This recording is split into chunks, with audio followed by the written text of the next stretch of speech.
ท้ายของลูกที่ว่านี่ยุ้ยสวัสดีเจ้าท่านผู้ชมเจ้าตอนนี้บรรยากาศการวิทย์น้ำออกจากสถานีเริ่มต้นขึ้นแล้วเจ้าน้ำมายังรวดเร็วค่ะใช้เวลาแบบกี่ชั่วโมงน้ำมาถึงสวทแล้วเจ้าตอนนี้หัวหน้าช่างของเขากำลังลองสอบเอาอันที่เป็นอย่างก็กระมังผสมปูนเพื่อว่าจะไปเอาฮับอย่างที่มันจำเป็นที่จะเอามาช่วยเหลือบุคลากรและเจ้าหน้าที่ที่กำลังปฏิบัติงานบนสถานีเจ้าเขาไม่สามารถลงไปไหนได้ละตอนนี้เครื่องซุปน้ำของอันเทศบาลที่อยู่ปื้นต้นโพเป็นย่างแล้วเจ้าย่างได้ประมาณชั่วโมงแล้วเนาะได้ประมาณชั่วโมงขึ้นยนต์แล้วครับประมาณนั้นนะตอนนี้น้ำไหลบะไคแห้งเนาะเหมือนแต่เจ้าไหลเข้าสถานีตีหัวนะฮะหัวตรงต้นโล่เจ้าท่านผู้ชมเจ้าบ้านพักของบุคลากรและเจ้าหน้าที่เขาที่อยู่จันลุ่มบะเหลือแล้วเจ้าเขาจะรุ่นหัวหน้าช่างจะเปี้ยก็ตอนนี้มาเกิดถือว่าซ่อมเป็นกำลังใจกันนะเจ้าว่าสามารถที่จะไปไล่ที่ไหนได้ละแต่ผู้สื่อข่าวเขาอยู่นอกผู้ใหญ่เจ้าตอนนี้คนที่อยู่ตั้งนอกก็คือทีมข่าวของสวทนานคือน้องแบงค์เจ้าน้องแบงค์ตอนนี้ไปรออยู่ที่ศูนย์บัญชาการที่สำนักงานปภ.แล้วก็เขาได้รับเสริมเครื่องขาเนาะไม่เหลือแล้วค่ะรองเท้าอะไรก็ไม่เหลือแล้วเขาได้รับการสนับสนุนจากสวทลำปางเจ้าส่งบุคลากรมา3 ท่านก็คือเจ้าหน้าที่รายการ1แล้วก็ผู้สื่อข่าว1แล้วก็คนขับรถแถม1เจ้าแต่บ่สามารถเข้าในพื้นที่ได้ละเจ้าหน้าที่ขอบคุณข่าวยังสาไข่หัวใส่เฮาไข่หัวใส่ปีสิงชัยสุรชัยเด้อหรือไข่หัวใส่หัวหน้าช่างแต่เขามารุ่นหัวหน้าช่างจะกลก็ซ่อมน้องฝนเจ้ากับปีสุรชัยกำลังวิดน้ำมันวิดไปได้แล้วมันเข้าหัวมันมีรู้เจ้าเนี่ยหรือเราจะเอากระสอบทรายมาอุดได้ไหมมันจะดูครับมันซึมไปเรื่อยๆแล้วครับไม่กระสอบทราย3 จุดเนี่ยมันเข้ามาตรงรูนี่ไม่ใช่เหรอเอาทั้งหลังมาได้เหรอกระสอบทรายไม่กบหัวทั้งหลังที่น้ำที่เราใส่เมื่อเช้าลองเอาถังตัวนั้นลองไปอัดละน้ำหัวออกหมดแล้วเอาไปแจ้งให้หันบรรยากาศตั้งไหนเนี่ยเจ้าเขาสามารถที่จะคลายตั้งหนอได้ละเดี๋ยวเขาจะขึ้นไปตั้งบนเจ้าเพราะว่าห้องทรงของเขาอยู่ตั้งบนเจ้านี่จักรยานมอเตอร์ไซค์ของทีมงานจริงเขามีหงอันนี้แหมกำหงเครื่องยนต์เขาก็ไปไว้กันที่ท่านนี่ค่ะห้องปฏิบัติงานของเรายกขึ้นหมดเลยปีที่แล้วน้องๆบอกว่าปีที่แล้วปิ่มตรงนี้ใช่ไหมตรงขอบนี่ขอบเล็กนะครับขอบตรงนี้เลยตรงนี้ค่ะตรงเนี่ยตรงทางขึ้นเนี่ยปีที่แล้วปี67นะคะปีนี้ไม่แน่ใจ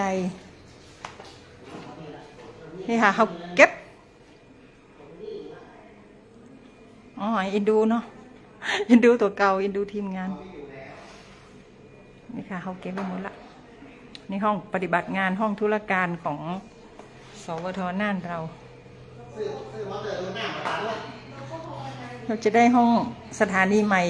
ปี70เขาจะต้องมั่นใจให้ดูผังค่ะผังทีมงานทำเนี่ยบุคลากรไม่เคยพามาชมเลยนะคะไม่รู้คนอื่นเคยพามาชมหรือเปล่าเนี่ยก็มี3Gเจ้าเป็นพอนี่น้องฝนคนที่กำลังวิทน้ำอยู่เมื่อกี้คงสวยๆอันนี้ดีเจแป้งค่ะอันนี้ดีเจแบงค์ที่เป็นผู้สื่อข่าวที่นอกพื้นที่เข้ามาไม่ได้นะคะนี่น้องจอยเป็นดีเจคนหนึ่งกำลังจัดรายการอยู่มีพี่อิ๋วก็ช่วยจัดรายการเหมือนกันนะคะเป็นทีมธุรการที่มาเสริมลุงลือค่ะลุงลือนูนอยู่ที่คอวังนะคะอันนี้น้องออฟแล้วขึ้นมานี่น้องแอร์ค่ะน้องแอร์มาเป็นธุรการเหมือนกันมาช่วย มาจากสวทแม่ฮ่องสอนมาช่วยงานนะคะอันนี้น้องเอค่ะน้องเอช่วงนี้มีภารกิจไม่สามารถที่จะมาช่วยงานได้ภารกิจส่วนตัวอันนี้คุณนฤมลค่ะแม่บ้านมาทีมสุดท้ายก็คือช่างเทคนิคค่ะอันนี้หัวหน้าช่างนะคะพี่ก้านอันนี้พี่จักรค่ะพี่จักรไปเคลียร์บ้านตัวเองก่อนน้ำท่วมอันนี้สุรชัยที่กำลังวิทน้ำอยู่เมื่อสักครู่นะคะและคนสุดท้ายน้องเบลค่ะน้องเบลเด็กรุ่นใหม่เนี่ยทั้งหมด15ชีวิตค่ะทีมงานของเราฝ่ายรายการก็มีพี่แป้งเป็นหัวหน้าฝ่ายนะพี่แบงค์แล้วก็น้องจอยนะคะที่เหลือก็เป็นธุรการแล้วก็เทคนิคค่ะแค่นี้บุคลากรเรามีไม่เยอะนะคะแต่เรามีเครือข่ายค่ะนี่ผู้บริหารสถานีตั้งแต่ปี 2515 เห็นไหมคะท่านจรุณศักดิ์อรุณสิทธิ์เมื่อก่อนใช้ชื่อว่านายสถานีตอนหลังมาเปลี่ยนเป็นผู้อำนวยการสถานีค่ะจนมาถึงดิฉันนะคะพรณพัฒน์สุวรรณสาวจีเจ้าพาไปดูห้องส่งค่ะไหนๆก็ไหนๆแล้วไปไหนไม่ได้เนาะขึ้นคันไดมาเจ้าน้ำบะท่วมแน่นอนตึกอาจจะไม่สวยเพราะเป็นตึกเก่าเนาะก่อนที่จะไปห้องส่งแวะค่ะนี่ค่ะสวัสดีเจ้าทีมอย่างแน่ทีมจากเทศบาลหรืออบจ.กู้ภัยสว่างอ๋อตอนนี้มาทำอะไรคะมาสำรวจพื้นที่เนาะมากันเยอะไหมคะ4 ลำรถเรือกี่ลำเรือ4 ลำเหมือนกันนะคะมาช่วยทำกู้ช่วยเหลือประชาชนใช่ไหมค่ะขอบคุณมากนะฝากส่งทีมงานกำลังใจค่ะกู้ภัยแล้วเจ้าเห็นท่านผู้ว่าบอกว่ามีภาคเอกชนมูลนิธิสมาคมต่างๆเริ่มทยอยมาแล้วนะเจ้าบางส่วนก็ยังทีมกู้ภัยตะกี้เนาะบางส่วนก็มาประกอบอาหารนะคะก็ถ้าเกิดว่าท่านที่อยู่ในพื้นที่ต่างๆไม่สามารถที่จะช่วยเหลือตัวเองได้ในบางเรื่องติดต่อประสานปหลวงกำนันองค์กรท้องถิ่นในพื้นที่ก่อนนะเจ้าแล้วตั้งปหลวงกำนันผู้นำเนี่ยเปิ่นเป็นคนประสานขอให้ความช่วยเหลือแห่งระดับหนึ่งเนาะบ้านนี่ถ้ามันตั้งคนตั้งข้อตั้งยังเปิ่นบริหารไปได้นะเจ้าเปิ่นบริหารไปได้เนาะจริงๆก็อยากจะไปเสาะไปพอว่าแต่ละตีเดือดร้อนจะได้มันไปบ่ได้เจ้าท่านผู้ชมดูหรอหัวเขาอะขึ้นมาไปอย่าถึงแอลแล้วนะไปบ่ได้ละรองเท้าสีส้มสีอย่างนี้เอาไปอยู่แล้วเจ้าท่านผู้ชมเจ้านี่ค่ะอันนี้ลุงลือจะเฝ้าอยู่ตรงนี้ลุงลือไม่สามารถที่จะเข้าพื้นที่ได้ดูขยะค่ะท่านผู้ชมเราว่าเมืองน่านเมืองสะอาดแล้วนะคะไม่มีถังขยะแต่พอน้ำท่วมมันมาจากไหนไม่รู้เนาะเนี่ยเจ้าขยะเต็มเลยถ้าเราไม่ปิดประตูมันจะลอยมันก็หล่ำมาอยู่นะขวดน้ำอะไรมันหล่ำมาอยู่นะนี่โรงเรียนสตรีศรีน่านอยู่ข้างหน้าเราโอ้เลิกเลยเนี่ยถ้าไปทางขวามาหันเนาะเราไม่สามารถขึ้นไปชั้นบนอะไรอยู่ได้แล้วนะจริงๆเราจะมีดาดฟ้าแต่ดาดฟ้าตรงนี้ไม่มีทางเข้าทางออกค่ะโอ้โหบนแปลงตึกจะได้เนาะตะออนจมนะเจ้าว่ามีดาดฟ้าแต่เขาไม่สามารถไปได้ตีมีอุปกรณ์หมดเนี่ยปีนเอานะเจ้าใจคันไดปีนจากข้างล่างขึ้นไปแล้วทั้งที่แปลงส่วนตีอยู่บนเนี่ยหลังสุดนะจำไม่ได้ว่าปีอันยังเห็นน้องๆเราผู้ฟังหลังสุดเพื่อหนีน้ำท่วมสู้ๆคุณประสิทธิ์แต่แปลงดาดฟ้าบ่มีตังไปเจ้านี่ถ้ามีตังไปจะไปยืนท่านไล่ให้ท่านผู้ชมได้เห็นเพราะมุมตั้งสูงเนาะสูงมันจะเห็นชัดเจนกว่านะเจ้าอันนี้สูงสุดละของสวท.ขวามือทางนี้ต่ำนะเจ้าท่านสังเกตดูหัวค่ะหัวโรงเรียนนี่ค่ะหัวเขียวๆนะคะมันจะเลิกกว่าเนาะหน้ามันจะสูงกว่านะคะดีกันแขนยืดไปหมดเลยแล้วมันหน้ามันจะสูงกว่าตั้งเพศไม่เห็นแล้วค่ะ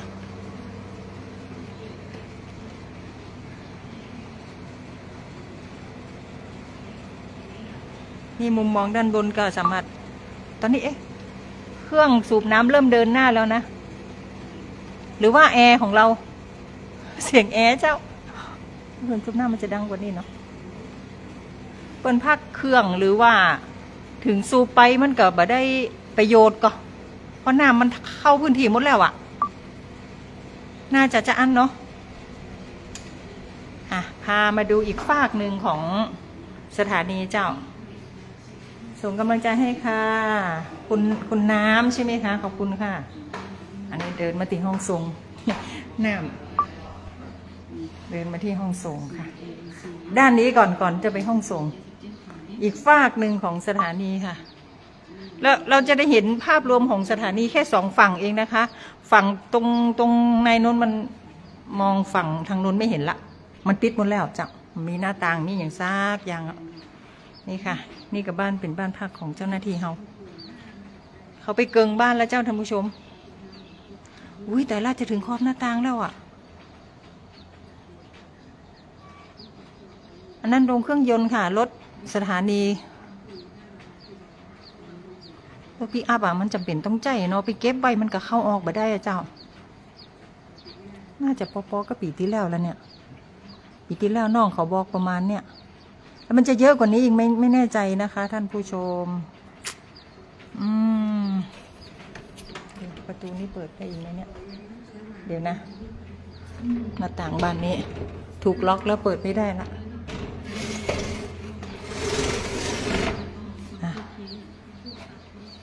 พามาตรงนี้ก็ได้แค่นี้ค่ะบ้านพักของเราให้เห็นแค่นี้บ้านพี่แป้งอยู่หลังไปนี่ดาวเทียมจานดาวเทียมอันนี้บ้านของช่างคุณดวงกมลขอบคุณค่ะสู้ๆนะคะของโน้นเป็นไงบ้างเนาะโอ้ดูฟ้ายังมืดอยู่นะแต่ฝนเดี๋ยวนะฝนตกไหมฝนมันตกตะกี้มันตกสินตกอยู่เจ้าท่านผู้ชมตกแบบตกเล็กน้อยอ่ะเห็นหน้ามันบุ้มอยู่ค่ะตกเล็กน้อยมาก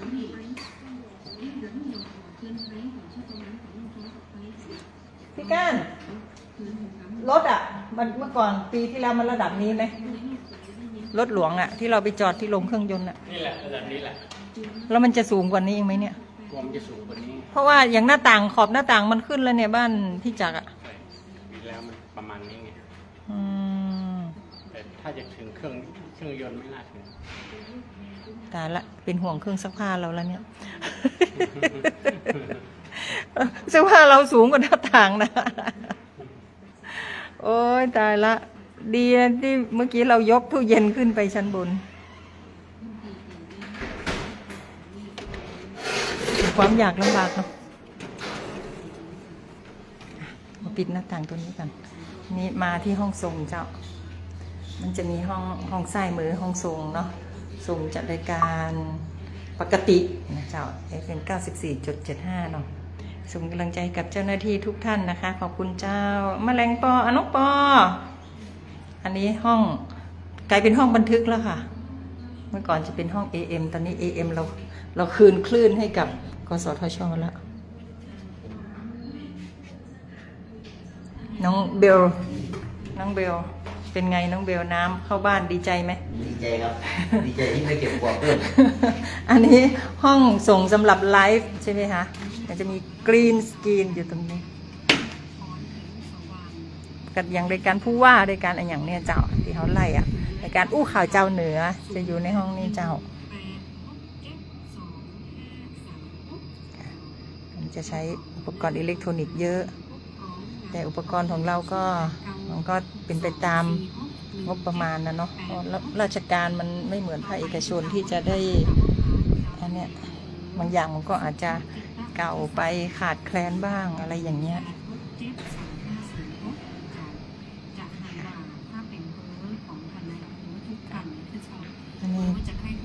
อันนี้ที่ไหนเนี่ยไลท์ที่ไหนเนาะที่ไหนไลท์เนี่ยภาพอะไรภาพนิ่งเหรอ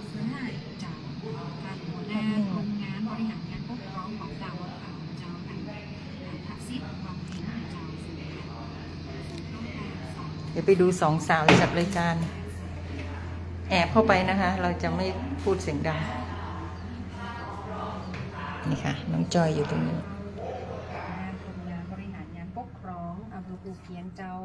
นายทศพรพองศรีสุขหรือเจ้า063-187-9606เจ้า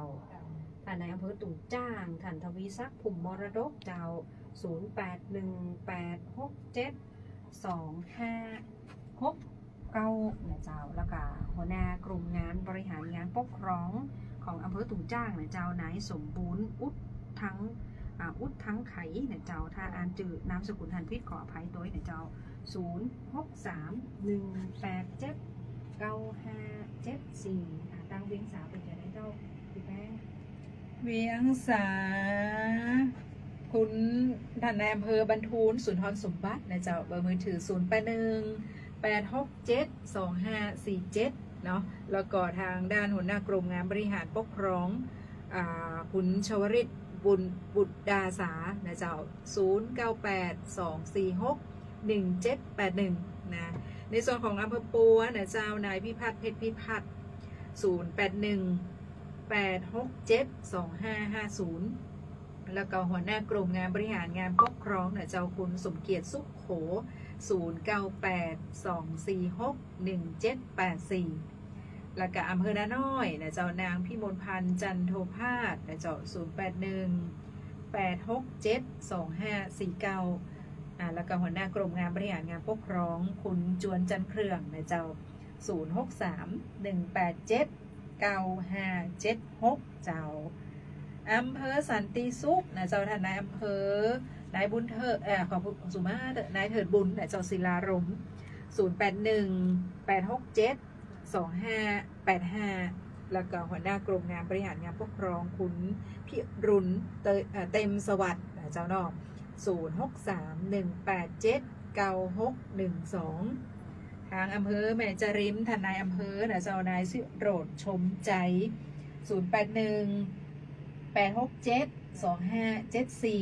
แล้วก็ทางหัวหน้ากรมงานบริหารงานปกครองคุณสืบสกุลหงสิริวัลย์นะเจ้า063-187-9608ค่ะพาชมห้องเรียนรายการขอบคุณจัดนักนะเจ้าท่านผู้ชมเจ้าก็จะได้ก็มันเข้ามาดูเพจสพทน่านเขาจะพยายามเอาข่าวสารที่ดังราชการส่งมาเนาะโดยท่านนายอำเภอการท่านปภการท่านผู้ว่าการอย่างการขึ้นเพจตลอดเพื่อรายงานสถานการณ์ให้ท่านผู้ชมได้รับชมรับรู้กันนะจะได้ติดตามข้อมูลข่าวสารกันได้อย่างกันได้เนาะตอนนี้ฝนลงเม็ดมันหนานักกว่าตะกี้แล้วเจ้าตะกี้แบบปิดๆปล่อยๆตอนนี้เริ่มหนาแล้วค่ะเห็นก็อาจจะไปเห็นว่ามันไก่เนาะดูตอนนี้ใจคานี่จ้ะนี่ค่ะถึงจุดอื่นเขาก็มาสามารถที่จะถ่ายให้ได้แล้วเนาะเพราะมันเกินแล้วจ้ะส่งกำลังใจให้นะคะคนน่านเชียงกลางค่ะตอนนี้อยู่ชัยนาทขอส่งกำลังใจชาวน่านทุกท่านค่ะขอบคุณเจ้าหัวหน้าอีทผออีทขอส่งกำลังใจให้ทีมงานสวทน่านเจ้าขอบคุณเจ้าอันนี้ฝั่งทางนี้เนาะข้างล่างก็ยังสู้กับน้ำอยู่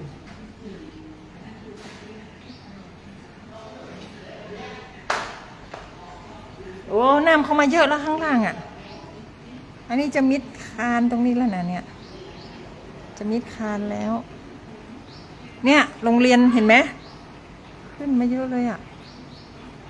ดูตรงปุ้นโอ้ขึ้นสูงเลยจ้ะเขียวๆตึ๊กเลยอย่างก็หัวเขียวๆของโรงเรียนสีน่านอ่ะ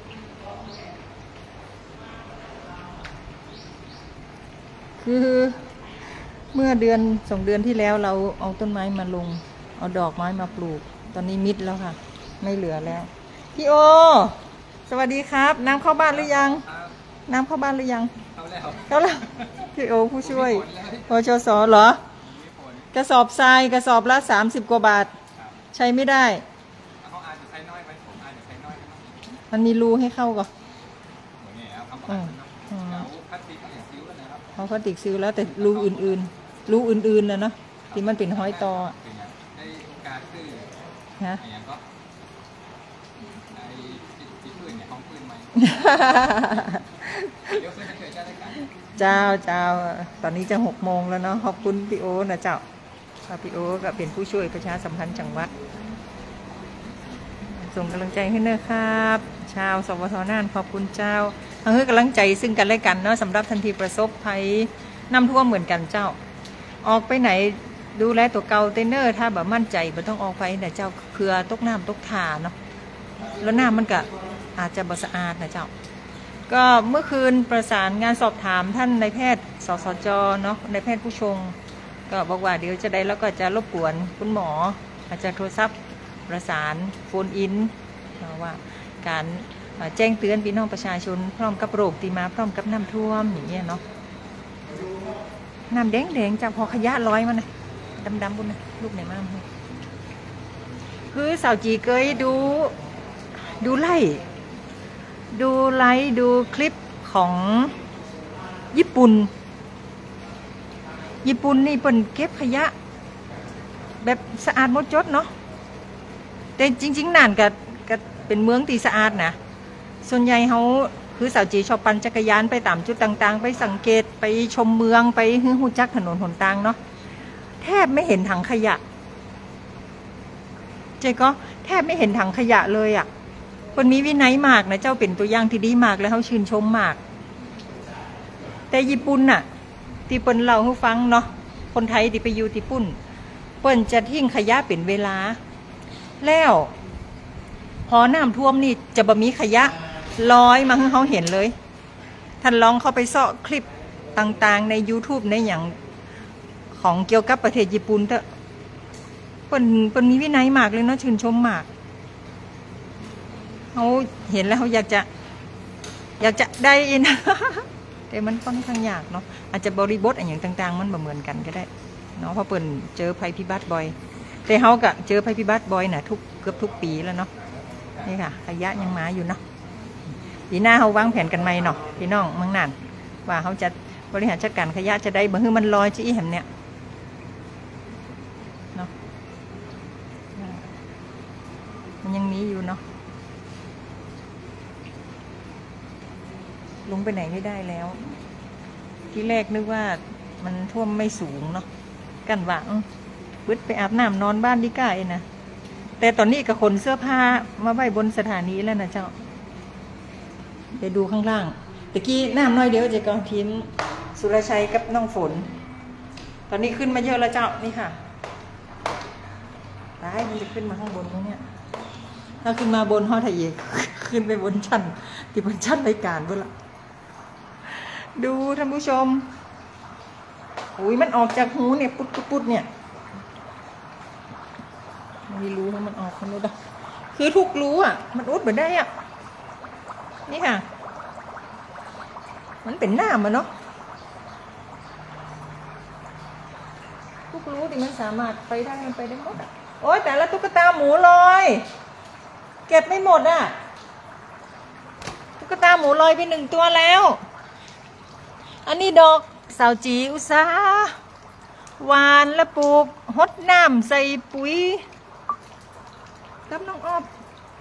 เฮ้ยแต่เราจะเอาดอกไม้สีแดงๆเข้ามายังไงเนี่ยกลัวมันตาย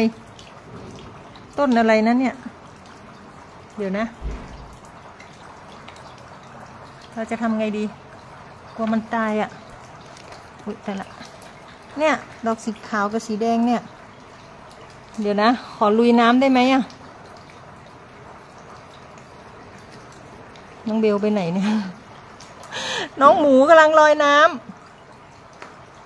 ำสีชมพูกำลังลอยน้ำเดี๋ยวให้น้องเขาช่วยแต่ตัวนี้มันได้ขึ้นมาบนบกแล้วนะมันไม่ต้องลอย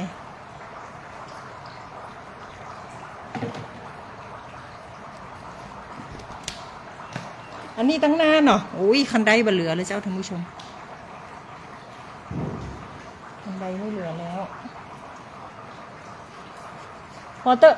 น้ำมันพุดออกมาจากจุดต่างๆท่านไหนพุดท่านไหนเห็นกระเจ้าว้ายจ่อมเลย มันจะเข้าห้องประชุมแล้วเนี่ยไปห้องประชุมเราก็ยกอะไรทุกอย่างขึ้นหมดแล้วเนี่ยมืดตื่นเลยข้างหลังพี่การต้นดอกนั้นมันจะตายก็น้องหมูลอยแล้วฮะต้นดอกสีขาวสีแดงอ่ะเราก็ไม่คิดว่ามันจะสูง จะเป็นที่เฟิร์สภาพผิวดินด้วยงานนี่ขายหมดอ่ะ แล้วต้นไม้ยังไม่ให้ผลผลิตเลยเขาจะไปยิบตอนนี้มันถึงไหนถ้าเราเดินลงไปนี่หน้าขาเลยอะพี่ก้านเอาเฮียมาผมกำเลยเหรอ จะไปไหม มายกตะกร้าต้นเขียวๆขาวๆแดงๆเนี่ยลองต้นคันไดนะเดี๋ยวจะรอรับอยู่ตรงนี้ยกเข้ามาไว้บนเนี่ยลองเอาเฮียตีลองท้ายเล่นตะกี้แล้วมันไม่หนักมันเบาอยู่อันนี้ข้างหลังเจ้าข้างหลังก็ไม่รอดครับ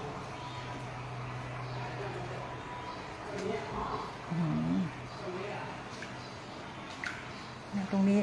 หน้านี่สูงกว่าในนี้กันนะบ้านพักที่ข้างหลังที่ข้างบนตะกี้เขาถ่ายมาถึงบ้านพักเจ้าหน้าที่และบุคลากรเอาแล้วรถมอเตอร์ไซค์ใครเนี่ย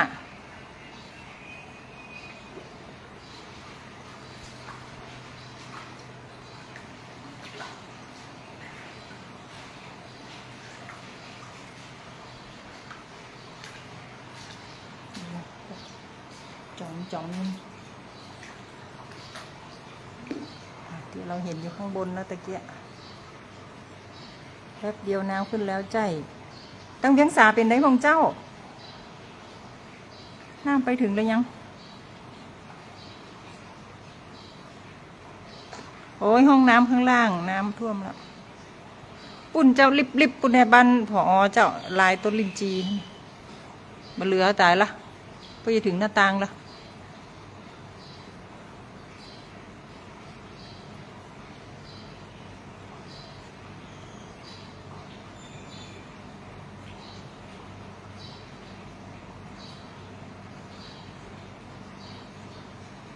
รายงานให้ได้ชมแต่เพียงเท่านี้เนาะไปไหนมาได้แล้วเจ้าท่านผู้ชมหวังว่ามาเร็วไปเร็วเนาะภาวนานะเจ้าแต่มืดมันต้องปุ่นแล้วเนี่ย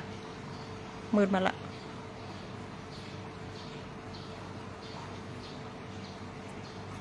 ไปก่อนนะคะ